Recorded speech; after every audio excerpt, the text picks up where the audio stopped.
Presenta El Buen Pastor. Un programa de amplio estudio bíblico, donde juntos escudriñamos la palabra de Dios a profundidad. Envía tus preguntas por medio de un audio a nuestra plataforma de WhatsApp 86 97 98 30 para que la Escritura continúe siendo la luz que ilumina nuestro camino de vida. El Buen Pastor. Comenzamos.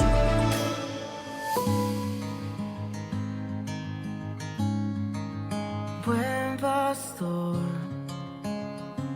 tú conoces cada parte de mí, me escudriñas hasta descubrir mi débil corazón. Gloria a Dios, gloria a Dios, gloria a Dios. Un abrazo lleno de la paz del Señor en este día lindo y maravilloso que el Señor nos regala. Aquí estamos en El Buen Pastor, edición de viernes, con el estudio de la palabra y siguiendo, por supuesto, todo nuestro tema de Egipto y toda la historia de las plagas de Egipto, dándole gracias al Señor por sus grandes maravillas, su amor y su misericordia. Gracias a Dios porque Él es bueno, ¿verdad?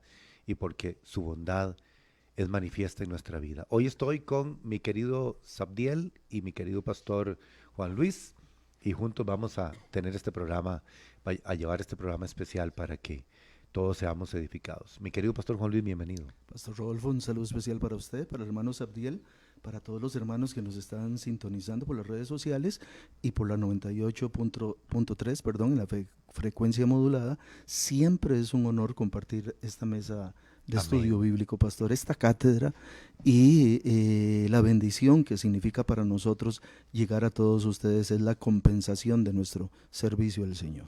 Amén. Sabdiel, bienvenido. Muchas gracias, Pastor Rodolfo. Un placer nuevamente estar compartiendo con usted, con el Pastor Juan Luis Calvo, personas que admiro y respeto muchísimo. Y le doy gracias a Dios por esta mañana tan linda que parecía que iba a llover, pero y al final de cuentas, como mami decía, una mañana arrepentida, ¿verdad? Porque Mi mamá decía, mañana oscura, tarde segura. O sea, sí. Mañana oscura, tarde segura que no llovía, pero yo ahora creo que mañana oscura, tarde segura que llueve. Las dos cosas, dijo el Chavo Locho. De hecho, ahora allá en San Antonio de León estaba haciendo un solcito fuerte y aproveché ahí para lavar una ropita antes de venirme. Ah, ¿de verdad? Sí, porque hay que aprovechar el sol de las mañanas porque ya después en la tarde es muy difícil. Cuando la ropa queda ahí, se seca la sombra, ahí dentro de la casa como que no. Entonces, bueno, gracias a Dios por este día tan bonito y gracias a Dios por compartir con ustedes. Les amo muchísimo y gracias al Señor por esta linda mañana que vamos a seguir aprendiendo, como usted decía, Pastor Rodolfo, del tema que nos ocupa durante estas últimas semanas, que hemos estado aprendiendo bastante acerca del tema de las plagas. Y a manera de resumen muy breve, recordemos que la primera plaga era contra la industria pesquera, llamémosle así, ¿verdad? Afectó todo lo que eran, él decía que los peces habían muerto. Eso afectó, obviamente era parte de la dieta de los egipcios y parte de la economía de Egipto. Posteriormente vimos las semanas pasadas que afectó el ganado y también tiene que ver con la economía de un país. Al no haber ganado, no hay lechita en la mañana, no hay quesito, no hay ¿qué más? ¿Verdad? Eso que ¿cómo se llama la cuestión esa que venden en Guanacaste? Riquísimo. La cuajada. La cuajada, ¿verdad? Bueno, que la menciona la Biblia. El ganado para los egipcios era un modus vivendi. Era un modus vivendi. Además de que, como ya vimos También la piel. El cuero, correcto. sí. Como ya vimos, bueno, eso a los egipcios no les hacía mucha gracia porque eso, vos sabes que después quebró a Egipto, porque la base de la economía, parte de la base de la economía, saliéndonos un poco del tema, era el papiro. Cuando Egipto empieza a vender papiro a los demás naciones alrededor, ingresos fiscales frescos para el faraón, para el reino. Pero después cuando precisamente el imperio griego ve, por ejemplo, que se están abusando con los precios, ¿verdad? Ya el faraón se deja cobrar lo que quiera por los papiros, entonces dice, ahí, aquí tenemos que hacer algo, porque no estamos pagándole una millonada a esta gente. Y ahí es donde nace el pergamino. Precisamente, ¿verdad? De la piel de los animales se empiezan a hacer procesos para poder escribir sobre esa piel, porque antes, recordemos que Moisés casualmente se dice que es una piedra, ¿verdad? Literalmente habla que es una piedra donde se escribe. Ahí vienen las famosas lenguas, los acadios, que escribían en cuñas, ¿verdad? Por eso se llama cuneiforme, porque escribían en cuñas sobre el barro fresco, y después dejaban que se secara unas tablitas que descubrieron en Nínive, casualmente después de la biblioteca de Ashurbanipal, 10,000 tabletas, que eso fue un tesoro, con un montón de ahí sabemos muchas cosas de los asirios. Ahí fue donde nacieron las tablets. Bueno, en realidad sí es. Sí, esas escrituras se perdieron. ¿Esas qué? Las escrituras esas, en esas tabletas se perdieron. No, bueno, como te digo, muchas se perdieron, muy probablemente se quebraron, se han encontrado incluso en Israel lo que se llaman las óstracas, ostractas, dicen algunos, que son fragmentos muy pequeños que se han encontrado de barro, que ha sobrevivido a los cientos y miles de años, incluso del periodo de la monarquía, y eso nos ha dado mucha información valiosa que nos hace entender que alguna gente no solo leía, sino que podía escribir también, porque hay cosas como recibos, como que yo le entregué a fulano tal cosa, ¿verdad? Y eso ha develado mucho de la cultura material de ese momento. Y bueno, posteriormente se deja el descubrimiento de estas 10,000 tabletas de la biblioteca de Nínive, fue un tesoro, ¿verdad? El saber encontrar un montón de información de esos tiempos. Cuando Nínive fue destruida, la biblioteca fue destruida, quedó bajo los escombros. Como eran tablets, como decís vos, de barro, quedaron ahí y milagrosamente sobrevivieron cientos de años y no se quebraron ni nada. ¿Qué es lo contrario? ¿Qué es lo que nos pasa con el texto bíblico?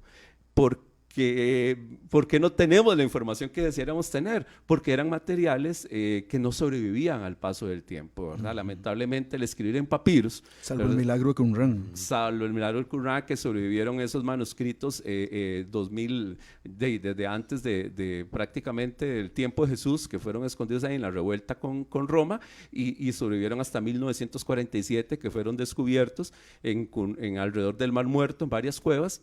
En total se descubrieron aproximadamente, estamos hablando de 25,000 rollos que fueron descubiertos. Y lástima los que se quemaron, ¿verdad? Sí, obviamente en el templo y todo, mucha información valiosa, ¿verdad? Pero de esos 25,000 rollos, que muchos estaban ya así en estado muy mal, se han rescatado aproximadamente 1,000. Ha sido una labor titánica de la gente del Museo de la Conservación ¿cómo se llama? En Israel, de poder armar ese rompecabezas, y de todos estos vastos 25,000 rollos, aproximadamente hay 1,000. Y de esos 1,000, 250, un 25%, 20% corresponde a libros bíblicos. De ellos, Isaías es el que más copiaban. Muy interesante. Esto surgió. De hecho, está exhibido el rollo de Isaías. Sí. Bueno, una copia. Una copia cuando ustedes van en el Museo del Libro. Tiene un nombre especial el lugar. Pero hay una leyenda de que el muchacho había quemado parte para calentarse, ¿verdad? En la cueva. Sí, interesantemente, tenían mucho frío, y porque estuve yendo a uno de los curadores, o al curador de los rollos del Mar Muerto. Era hasta hace poco el doctor Adolfo Reutemann, que se pensionó recién. Ya se pensionó. Sí, estuvo aquí en Costa Rica. Que estuvo ahí, fue que yo estuve en primera fila escuchando la charla de Cepa. Él contaba que una de las leyendas es precisamente que se llegaron a calentar con parte de esos rollos. Sí. Y luego también contaba cómo se vendieron en el mercado negro sin saber qué eran, y cómo Israel también hizo su labor de inteligencia, hablando de lo que está sucediendo ahora en otros términos, también para recuperar los que ha sido impresionante, los primeros que se encontraron. Ha sido impresionante. Y después ellos tienen hay gente que no comprende, dicho sea de paso, cuando ustedes han ido al Muro de los Lamentos, que ponen las oraciones ahí, y después usted los ve que ellos los agarran y los echan en unas bolsas y los entierran. Eso es parte de la forma tradicional para ellos respetuosa de deshacerse de los libros sagrados, hay que enterrarlos. Entonces después en Egipto descubren, eso se llama una genizá, una genizá con manuscritos también muy antiguos que en algún momento enterraron y se descubrieron después y fue... ¿Es posible que en Alejandría hubieran textos sagrados del pueblo hebreo? Claro, por supuesto, muchos... Porque incluso ya fue la reunión que da por resultado la Septuaginta. Correcto, 250 años antes de Cristo se traduce la Septuaginta ahí y muy probablemente corrían muchos manuscritos en Alejandría, lamentablemente por toda la invasión romana, la quema de Alejandría, muchas cosas, muy probablemente muchos de esos manuscritos se perdieron, que dicho sea de paso, y ya que estamos nada más, bueno, esto fue sin querer queriendo esta introducción, pero ya que estamos en el mes de la Biblia, casualmente, todo esto ha dado como resultado el libro que hoy tenemos en mano. Y siempre la exhortación es a los hermanos es apreciar ese libro que tenemos, ese libro tan valioso que ha sido el resultado de miles de años o cientos de años de investigación, de gente que ha procurado mantener el texto, que ha procurado conservarlo. Hoy por hoy tenemos más de 5.800 aproximadamente copias de los textos en términos generales, que no hay otro libro que haya sido copiado tan apabullantemente como los textos bíblicos, y mucho de esto se lo debemos, ahora que usted menciona Alejandría, también se lo debemos casualmente a Constantinopla, cuando en 1453 Constantinopla es tomada por los otomanos, muchos eruditos y gente religiosa agarra todos los manuscritos ante la eminencia del ataque musulmán o otomano más bien, y huye con esos manuscritos a Europa, y de un momento a otro llega a Europa occidental, a Florencia, a Venecia, llega de un momento a otro gente con manuscritos que no sabían que existían en griego, que tenían años de estar conservados en Constantinopla, y esto da paso al fin de la Edad Media y al inicio de lo que históricamente se conoce como el Renacimiento. Y el Renacimiento en sí da paso al Renacimiento humanista, a lo que es la Reforma Protestante, y la Reforma Protestante da paso a ¿qué? A la traducción de las Biblias, que era prohibido en ese momento, del latín a las lenguas vernáculas, a las lenguas del pueblo. Lutero traduce al español, Calvino traduce al francés, y Reina Valera, nuestra Biblia es Casiodoro de Reina, que precisamente en septiembre de 1569, después de un gran esfuerzo, logra traducir la primer Biblia completa, porque ya antes de eso hubo la Biblia Ferrara, por ejemplo, hubo algunas traducciones parciales, pero completa en septiembre de 1569, Casiodoro de Reina logra traducir la Biblia al español, esa gran obra literaria, comparable literariamente al Quijote de la Mancha en su esplendor, y por eso es que en septiembre precisamente celebramos el mes de la Biblia. Así que es bonito también hacer un paréntesis y recordar a esos grandes hombres de Dios por los cuales hoy tenemos acceso nosotros a los textos bíblicos. ¿Qué hay por debajo de esto, o a la base de esto, más que por debajo, aquel principio de preservación de las Sagradas Escrituras que hace Dios? Es decir, ¿cómo es posible que durante 14 siglos, dicen unos, 11, dicen otros, en 3 continentes diferentes, por 40 personas, 38, 40 personas diferentes, escriben la revelación de Dios, y el Espíritu Santo se encarga de luego utilizar hombres que la compilen y nos llegue a nosotros como nosotros la tenemos al día de hoy? Correcto, y por eso debemos, yo insisto siempre, debemos apreciar el texto bíblico.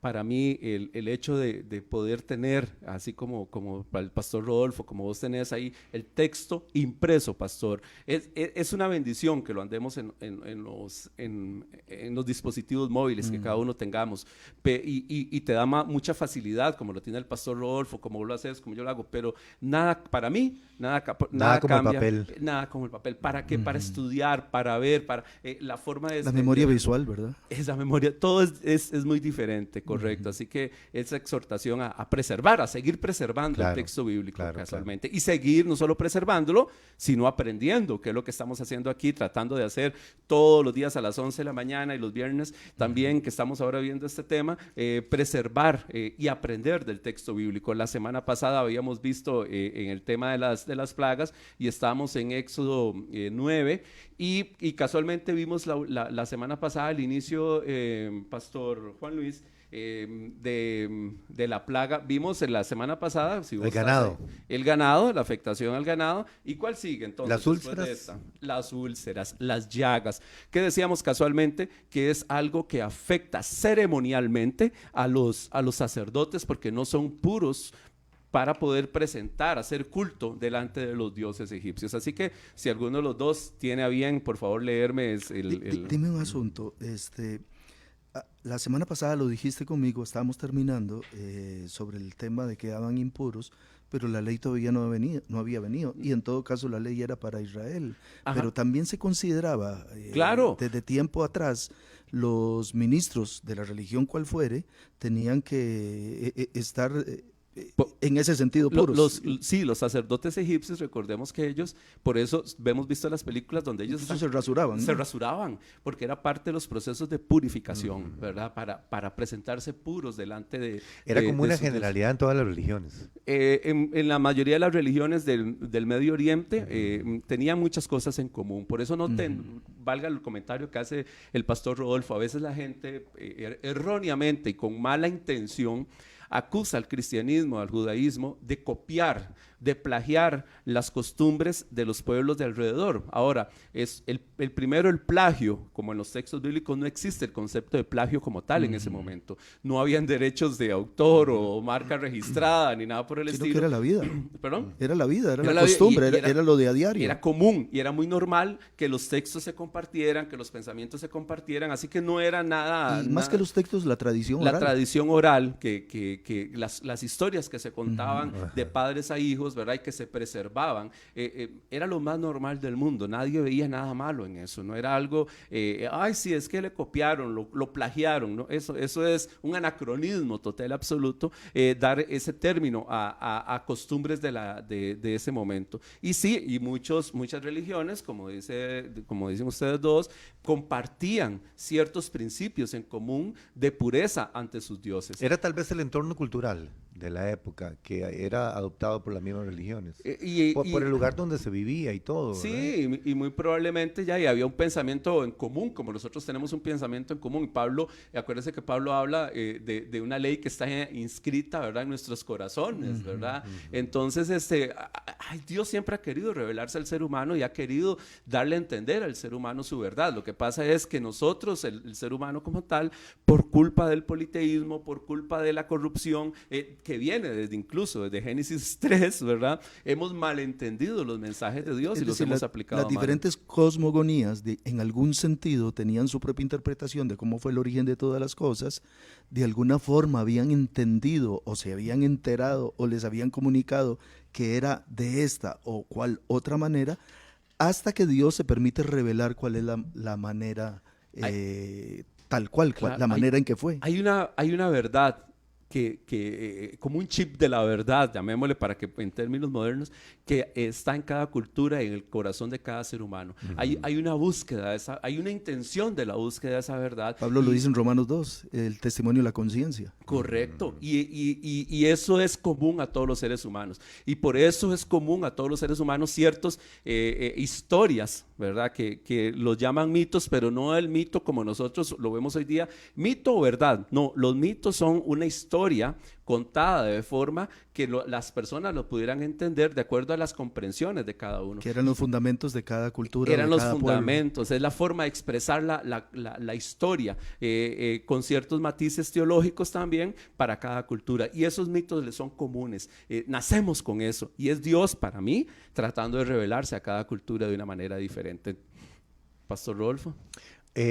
Vamos a leer entonces del versículo 8 al versículo 12. Dice, y Jehová dijo a Moisés y a Aarón, tomad puñados de ceniza de un horno, y la esparcirá Moisés hacia el cielo delante de Faraón.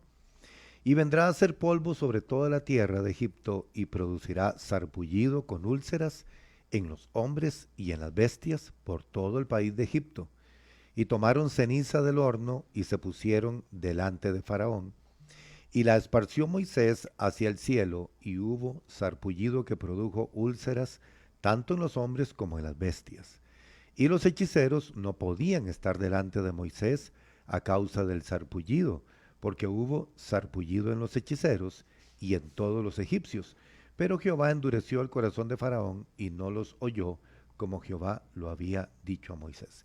En esta plaga ya no la sufre el pueblo de Israel. Ya no, a partir de la plaga 4, perdón, ya hay la palabra que usa que me encanta, hay una distinción, ¿verdad? Dios distingue a su pueblo, lo separa, que tiene que ver mucho con la palabra redención, ¿verdad? Pagar un precio para sacar de la esclavitud. Y a partir de la plaga 4 se marca esa distinción y aquí la vemos, ¿verdad? Aunque en la de los primogénitos vuelve otra vez, ¿verdad? Pareciera que habría una generalidad, sí, que Dios no hace distinción ahí, sino que ellos tenían que marcar los dinteles. La distinción les vino por ser el pueblo de Dios, de la plaga 3, 4 a la plaga 9. En la plaga 10 ahora vos tenés que hacer algo, ¿verdad? También hay una parte que nosotros tenemos que hacer como todo, ¿verdad? La salvación Dios no la da, pero también nosotros tenemos que hacer nuestra parte en el plan de salvación de Dios, ¿verdad? No es nada más recibirla y quedarnos ahí con ese regalo que Dios nos da, sino que siempre hay también, Dios quiere que nuestra parte siempre también pongamos algo y hagamos algo para no las obras como tal, sino que respondamos a esa iniciativa de Dios de ofrecernos la salvación. Ahora bien, repasando, la plaga de sangre atacaba al dios, a la divinidad del Nilo, a Api puede ser, las ranas era Heket, Tot era el dios de la magia y la sanidad, entonces por ahí también. Y a partir de la plaga 4 no afecta a los israelitas, recordemos que al pueblo hebreo, no israelitas. Hathor, que es la diosa vaca, que es muy importante, Hathor en la mitología egipcia, incluso hay un cuento que se llama el cuento de la vaca celestial. Tenemos a Ta, que es el dios de la medicina, y tenemos a Respu, que es el dios de las tormentas, que más o menos son los que tienen que ver con esto. Ahora bien, dice que vienen las plagas, vamos a verlo rápidamente porque hay un tema que es el que me interesa que veamos hoy.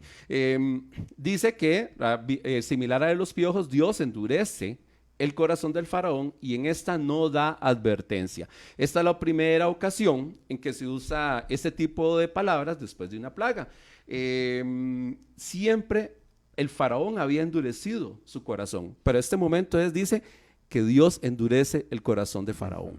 ¿Qué es lo que pasa aquí? Este tema le ha dado mucho trabajo a los teólogos, a los exegetas, a los biblistas y todos los pastores por cientos de años, por siglos, y obviamente no logran ponerse de acuerdo. Vamos a ver rápidamente qué puede significar esto de acuerdo al marco histórico, de acuerdo un poco al marco teológico. Ahora bien, siempre yo le recuerdo a los hermanos que nos están escuchando. Todavía cuando en Romanos Pablo dice que Dios el que quiere endurecer, endurece.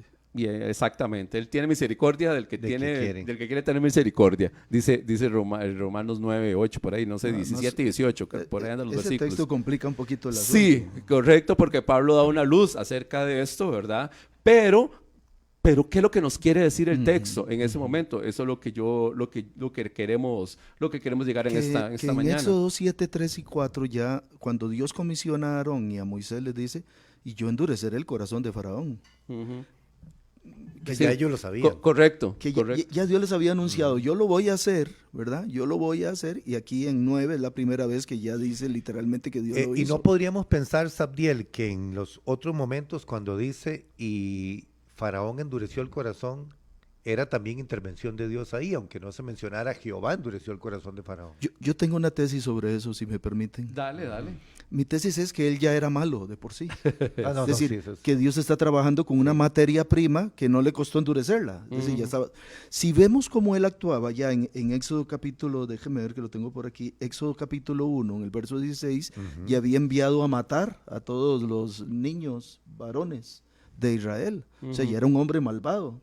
También era un hombre que tenía esclavizado por más de 40 años ya al pueblo de Israel, y más bien le agregaba más dolor y más peso a sus cargas. Y luego, obviamente, los textos de 8.15 y 8.32, donde dice que él se endureció solo, que es la hipótesis del pastor, si es que Dios lo endureció en ese momento. Entonces, perdón, mi tesis es verdad, y usted es el maestro aquí, vamos a ver, aquí pero yo estoy poniendo mi tesis. Estamos aprendiendo todos un poquito. Gracias. Mi tesis es que el varón ya era endurecido, ya era malvado, ya ese corazón estaba echado a perder, y Dios dice, bueno, ahí está bien, si ese es el camino que usted quiere, le he dado oportunidad, tome, para el que no quiere caldo, 2 tazas. Correcto. Digamos. Ahora, la pregunta aquí es que tenemos que tal vez plantearnos es, ¿el endurecimiento del corazón de Faraón es una consecuencia es un castigo de Dios? Que entonces en este caso nos mete en un problema porque entonces hasta cierto punto, porque entonces Dios estaría quitándole el libre albedrío del Faraón, ¿verdad? Pero en mi tesis ya él era endurecido, Ok. ya era malvado. O es un castigo previo por los hechos que ya han pasado hasta ese momento. ¿Qué es lo que pasa? Que cuando nos acercamos al texto, Perdón, un castigo previo de parte de Dios Ajá. o una actitud de su corazón ya inclinado hacia el mal. un castigo previo de parte de Dios, ¿por qué? Porque lo que usualmente vemos es que las plagas, conforme él dice que no, viene otra, estamos de acuerdo, pero ¿por qué vienen las plagas en sí? Ya el pueblo de Israel, según dice el texto, está en servidumbre en Egipto, y no solo está en servidumbre, sino que también Faraón ha decretado la muerte de los niños primogénitos de los hebreos. Y no había habido ni una sola plaga. Y no había ninguna sola plaga. Entonces, ya el Faraón hizo un decreto de muerte. Ahora, una forma de que podemos ver esta interpretación, y aquí vuelvo a aclarar, no es que aquí nosotros pretendamos ser los dueños de la verdad, sino que simplemente estamos tratando de ver opciones diferentes de cómo podemos interpretar este texto que a veces es medio problemático, ¿verdad? Y como decíamos el otro día, hasta canciones hay, ¿verdad? Faraón se endureció, sí, sí o sí. Y dice, Faraón se endureció, no los dejo ir. ¿Se acuerda de ese? Pero eso sí es cierto. De ese himno, ¿verdad? Entonces, siempre nos han presentado esa idea de que el Faraón es el que está endureciendo su corazón, él. Ahora, bueno, ¿qué es lo que pasa? Según vemos al inicio del Éxodo, cuando Dios habla con Moisés y le dice a Moisés, vaya, Moisés, hable con Faraón, ¿verdad? Que incluso le dice, ¿se acuerda? Aquel pasaje también problemático para muchos, te voy a hacer un Dios, ¿verdad? Vas a ser un Dios, un Elohim delante de Faraón y te voy a elevar a la categoría de Dios. Pero está en minúscula, no hay problema tanto ahí. Sí, pero también lo que quería decirle es, usted va a estar a la misma altura. A la misma altura. Sí. El Faraón no lo va a hacer como cuando usted se fue de aquí, que lo veía chiquitico, sino que yo le voy a dar una autoridad. Te voy a hacer como uno de esos dioses que adora a Faraón. Imagínate que para la mitología, para la egipcia, Faraón era Horus.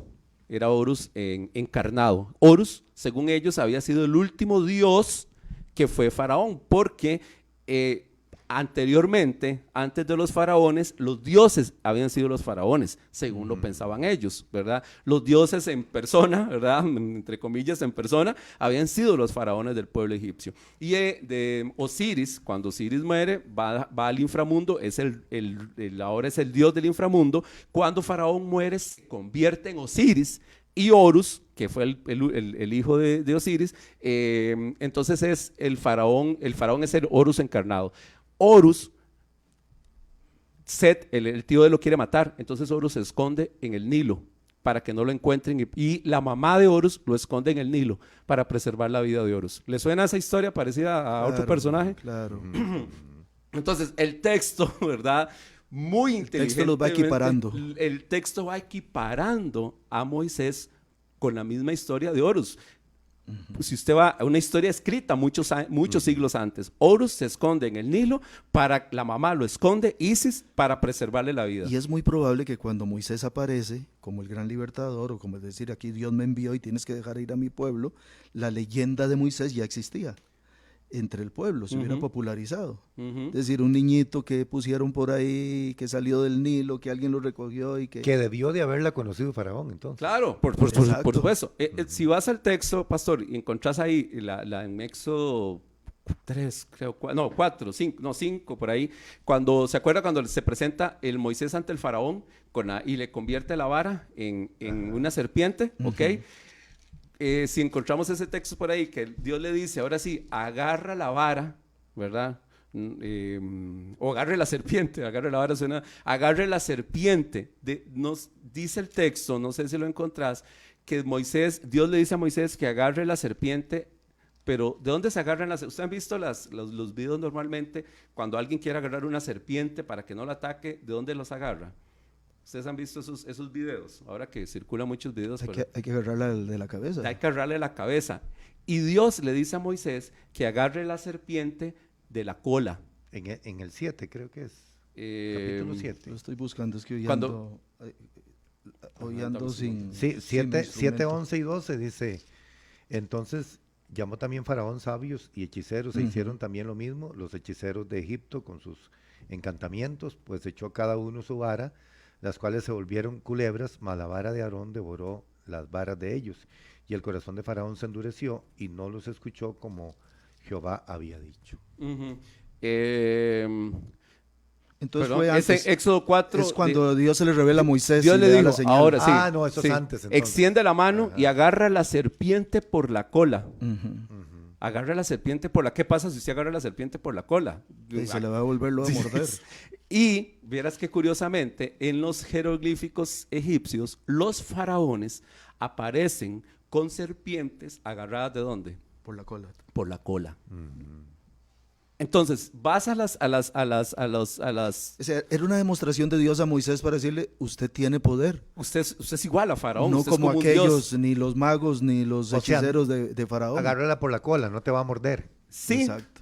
no te va a morder, primero, y segundo, la imagen de Moisés agarrando a la serpiente por la cola es la misma imagen que hay en los jeroglíficos cuando los faraones tienen unas varas como que son en forma de serpiente y las tienen agarradas por la cola. Entonces está equiparando a Faraón al mismo nivel, equiparando a Moisés al mismo nivel de Faraón. Último ejemplo rápido, el famoso esta imagen de esta escultura de Miguel Ángel de Moisés con los cachos, ¿verdad? Ah, sí. Ok, durante muchos años se ha dicho que esto es una mala traducción, porque la palabra en hebreo que utiliza es keren, y se ha traducido como Karen. Entonces, que Keren es que había una canción que cantaba mi mamá, perdón que siempre menciona a mami, pero bueno, ha sido una gran influencia sobre mi vida. Y mami decía, y el resplandor fue como la luz, rayos brillantes salían de sus manos. Y mami cantaba mucho esa canción. Ese era realmente que el rostro de Moisés brillaba, pero se dice que se tradujo mal y se le pusieron esos cuernitos a Moisés. Bueno, resulta, para no alcanzarte con la historia, que se ha encontrado en los jeroglíficos también a los faraones, cuando ya mueren, que son divinizados, con unos cuernos alrededor, no aquí arriba como nosotros los pondríamos, sino unos cuernos acá que son precisamente los cuernos del carnero que decíamos antes de Amón, que es una forma de divinizar al faraón. Como en un atuendo que ellos se ponían que se veían como arrolladitos. Ajá, así. correcto, esos son los cuernos. Entonces uno se pone a pensar, ¿será que entonces tradujeron mal o realmente era que el texto bíblico nos quería decir que Moisés, ¿verdad? Equiparar siempre a Moisés con una divinidad desde ese punto de vista? ¿Para qué no ponerlo igual que Dios? Porque Dios es el que le está dando, hay que tener cuidado a la hora de interpretarlo. Si no es que el mismo Dios está dándole ese rango a Moisés porque es la manera en que ellos pueden tenerle respeto y autoridad, porque vienen precisamente metidos de toda esta pudredumbre religiosa, donde la forma de ver y de ver a alguien como un Dios es a través Yo de pienso estas que imágenes. no había otra forma de cómo Dios pudiera proyectar a Moisés ante Faraón. Tenía que ser de esta manera. Tenía que ser con símbolos, imágenes que ellos pudieran entender. Ajá. Hay que entender una cosa, este libro es para nosotros. Pero no es para nosotros. O sea, el momento que fue escrito, no fue escrito para nosotros ahí. Fue escrito para un público específico, en un momento específico, con una circunstancia específica. Por eso es que tenemos que escudriñarlo a la manera que lo estamos haciendo para entender Para estas poder figuras. entenderlo, estas razones. ¿verdad? Porque Claro. si yo aplico mi cosmovisión, mi forma de pensar al texto, lo corrompo. Y a o sea, tu- lo altero. Y a nuestra condición cultural no lo entenderíamos. No lo entenderíamos nosotros. Y entonces de repente van a haber cosas que nos van a como alterar a nosotros, ¿verdad? Porque, pero es que no tenemos que verlo con nuestras lentes de hoy día. Yo tengo que quitarme estos lentes y tengo que verlo con los lentes que lo veía una persona de hace 3.500 años en este caso. Faraón tenía Imagínate que vos. comprender que tenía al frente a alguien de su misma estatura. Es correcto. Alguien que de es alguna correcto. forma tenía poderes divinos también. Es correcto. Aunque Moisés siempre le dio la gloria a Dios, siempre habló. Pero yo pienso que con esto Dios está haciendo dos cosas. Bueno, número uno, la importancia que Faraón conozca, ¿verdad?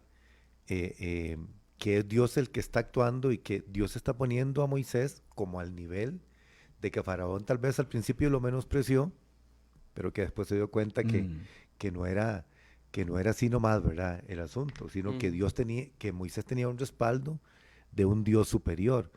Pero también Dios se aprovecha porque en todo esto está enseñándole también al pueblo hebreo. Les está enseñando algo que ellos quizá o desconocían o habían olvidado en 400 y resto años de estar en Egipto. ¿Se imaginan lo que es ver todos los días a los egipcios adorando a sus dioses? Claro. Dios tenía que actuar también en el pensamiento, bueno, lógicamente en Moisés, pero en el pensamiento, en la mente politeísta que había absorbido a todos ahí. Eso, Pastor Rodolfo, trayéndolo a tiempos modernos, es como cuando yo le oro a Dios, la gente hoy día dice, ¿por qué Dios no me prospera, no me bendice? ¿Verdad? Entonces de repente empieza a dudar y empieza a ver a otras personas con otro tipo de actitudes que sí son bendecidas, ¿verdad? O les va bien, por lo menos, bendecidas entre comillas, para los hermanos que no nos están viendo, ¿verdad? Y entonces empiezan a imitar tal vez ciertos comportamientos de esa gente porque ya iba a ver si es lo mismo. O sea, tal vez nosotros ahorita no estamos sufriendo de ninguna opresión ni ninguna servidumbre, pero entonces es lo mismo que podía sentir un hebreo de ese momento. Yo le clamo al Dios de mis padres que me enseñaron, al Dios de Abraham, Isaac y Jacob, y no pasa nada. No sucede nada, seguimos esclavos, ¿verdad? En cambio esta gente que nos dice que esos dioses supuestamente nos dicen nuestros líderes que son falsos, pero a ellos les va bien y son los que nos dominan, que lucha humanamente, ¿verdad? Pueden tener decir, el Dios de nosotros nos tiene esclavos y el Dios de ellos nos da de comer. Claro, que fue lo mismo, Pastor Rodolfo, que les pasó años después, en el 586, que ya estamos hablando de muchos años después, 586 antes de Cristo, cuando ellos son derrotados por los babilonios y son llevados a la Gran Babilonia, exiliados, cautivos. Y llegan y ven esas grandes, la puerta Ishtar, 24 metros de altura, con ese lápiz azul y esas imágenes en azul lo más lindas, preciosas, y ven toda esa, y entran y ven algo que nunca habían visto ellos a esa generación. Ven los sigurat, que son una especie de pirámides, ¿verdad? Que dicen que medían 90, 100 metros, dicen algunos, que en lo alto del sigurat está el templo del dios Marduk. Y ellos...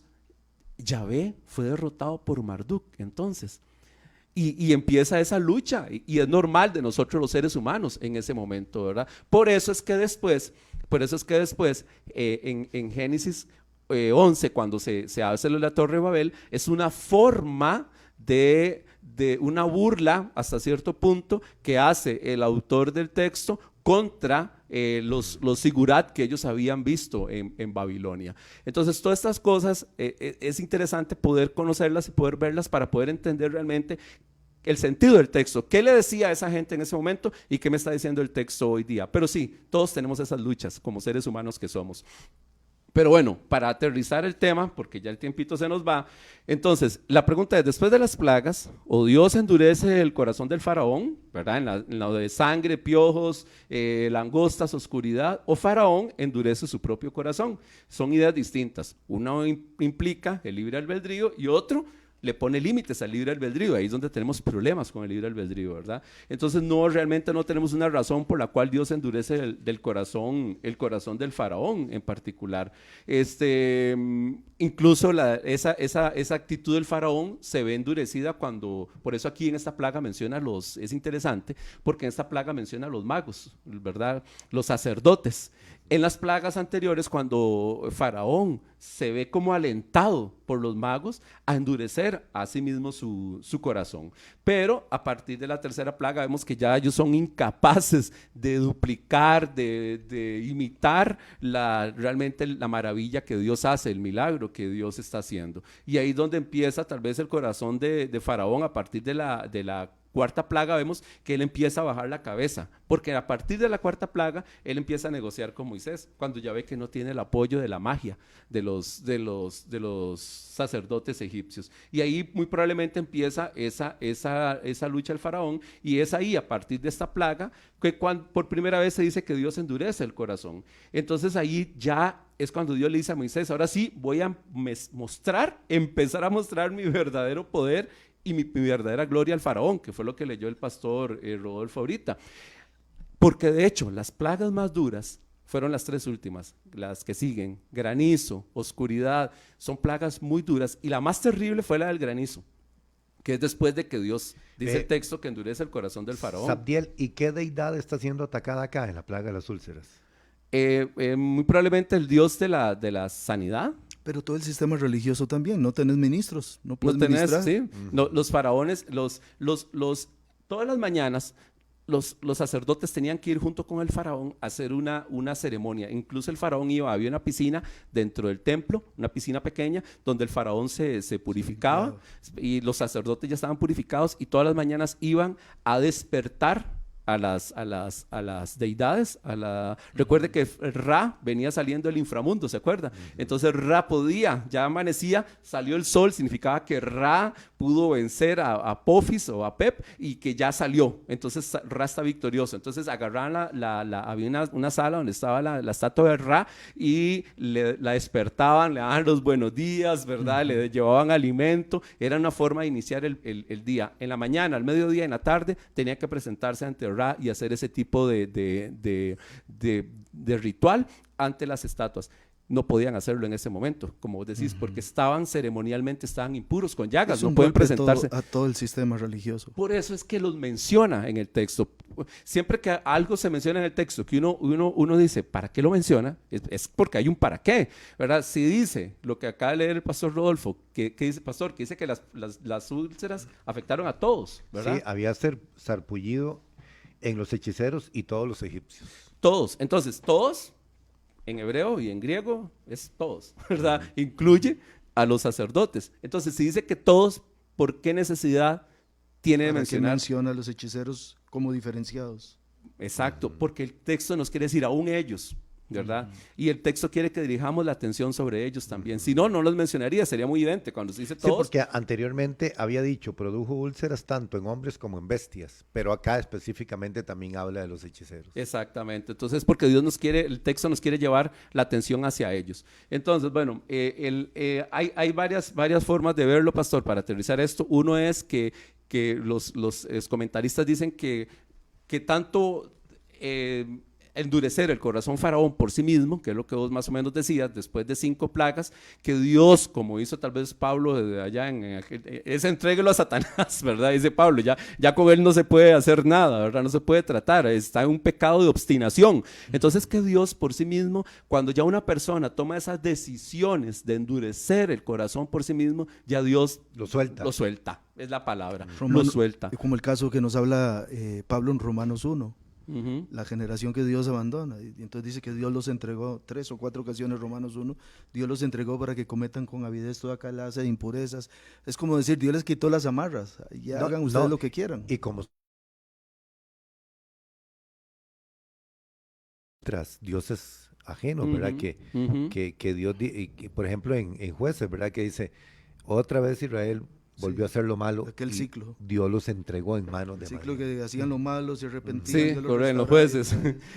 Y entonces algunos exégetas dicen que es que casualmente el libre albedrío consiste en que usted utilice la razón para tomar sus decisiones y también utilice el sentimiento, ¿verdad?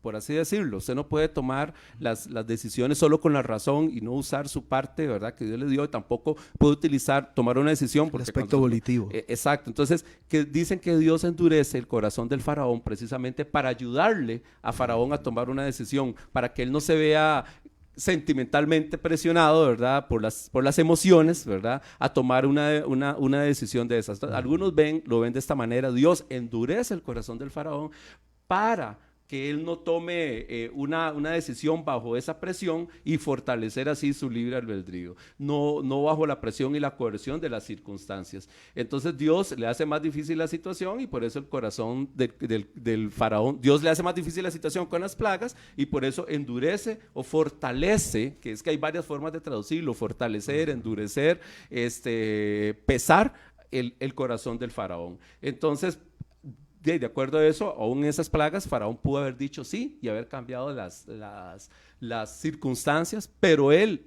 se empecinó siempre en decir que no. Pero eso no fue Dios, no fue que Dios puso en su corazón, no fue que Dios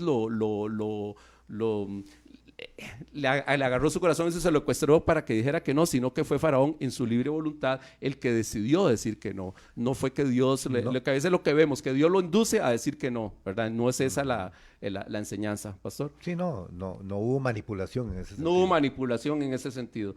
Y otra forma de verlo es precisamente, ¿verdad?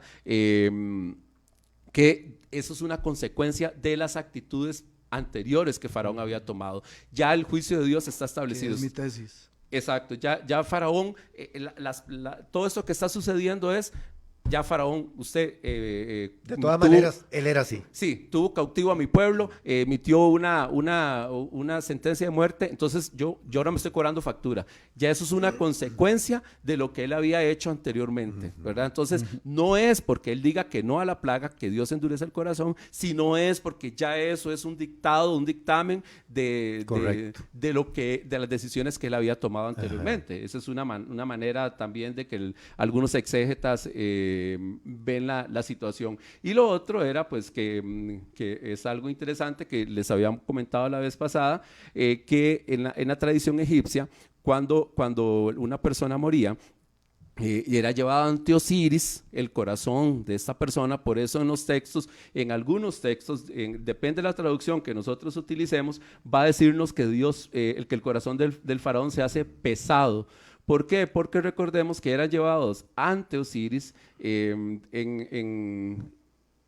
Éxodo 9:35, en Éxodo 10:20, Éxodo 10:27, habla de que el corazón del faraón se hizo pesado en ciertas traducciones.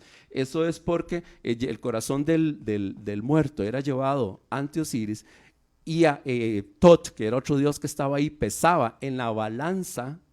Había una pluma al otro lado que era la pluma de la verdad, la Ma'at, y si el corazón pesaba, usted tenía que hacer 42 declaraciones. Yo no he robado, yo no he matado, yo no he hecho esto. Y si usted mentía en una de esas 42 declaraciones, el corazón se hacía más pesado. Entonces la gente dice que las tradiciones decían que las personas decían: Tot, ese Dios, ayúdame, ¿verdad? A no mentir y no hacer las cosas bien, porque si el corazón no era más pesado que la pluma de la verdad y la justicia y la misericordia, la persona podía pasar a la otra vida, llámese como se llame. Si el corazón era más pesado, entonces inmediatamente había un monstruo que se comía el corazón y la persona dejaba literalmente de existir. Entonces, esto también tiene que ver con esa forma de pensar de los egipcios, y es una forma de decir: Dios está dando juicio, y si no fuera suficiente, también estas divinidades de las que usted cree le van a dar juicio a usted por sus malas actitudes y por sus malas acciones. Mene, mene, tequelu parsin. Sí.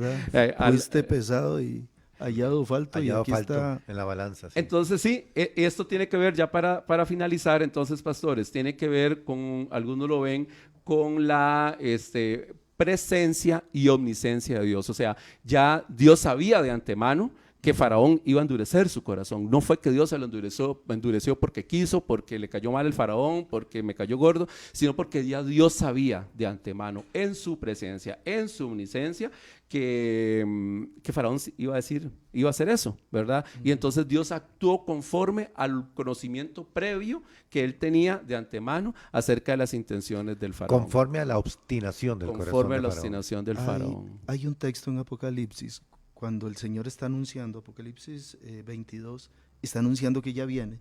Ajá. De hecho, el ángel le dice a Juan: no selles la palabra de este libro porque el tiempo está cerca.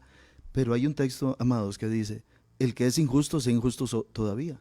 El que es impuro, siga siendo impuro. El 22 es. Es el 22, sí. Me da la impresión, pastores, Pastor Rodolfo y Sabdiel y hermanos, que esto es lo que le pasó a Faraón. Como que Dios dice: ya yo estoy por venir, ya voy a traer la libertad, ¿verdad? Que es un poco el paralelo con Apocalipsis, que el Señor dice: ya estoy por venir. El que es impuro siga haciendo lo que le dé la gana. El que es injusto siga haciendo lo que le dé la gana. Y el Señor está visitando a Egipto, está visitando a Faraón, está visitando a su pueblo, y dice: si usted quiere ser impuro, siga siendo impuro. Si quiere ser injusto, siga siendo injusto. Ya eso es cosa suya. Yo ya me mostré, ya me revelé, ya mostré mi grandeza. Correcto. Bueno, entonces ya para finalizar, en Éxodo 7:1, el versículo 3, que dice: yo endureceré el corazón del Faraón y multiplicaré mis señales. Pero dice, por tanto, Él nos escuchará, por tanto yo voy a hacer esto y esto. Básicamente es entonces que Dios sabía que el faraón no lo escucharía y en que su terquedad provocaría esa respuesta poderosa de Dios. No implica bajo ninguna manera que Dios va a manipular la situación o que iba a obligar al faraón a actuar de esa manera, sino que ya Dios sabía de antemano que Él no escucharía y entonces y Él mismo va a endurecer su corazón. Entonces es una manera de que no pensar que es Dios. Porque la pregunta que hace mucha gente es, si Dios endurece el corazón, ¿por qué lo castiga? No, muchas veces hacemos nosotros mismos eso, que Dios nos libre de nuestro corazón se endurezca, se obstine de estar rechazando los planes y los propósitos de Dios y no escuchar la voz de Dios sobre nuestras vidas. Jesús llama a esto la blasfemia contra el Espíritu Santo, ¿verdad? Correcto. Ver la obra de Dios, el poder de Dios, el portento Y de negarlo. Dios y negarlo y decir, no, hombre, eso más bien lo hizo Satanás. Ujú. Poco también parecido. Así, amén. Así que Dios trate con nuestros corazones también para no convertirnos Y en que de hecho en faraoncitos. términos espirituales Faraón es tipo de Satanás, ¿verdad? Así es.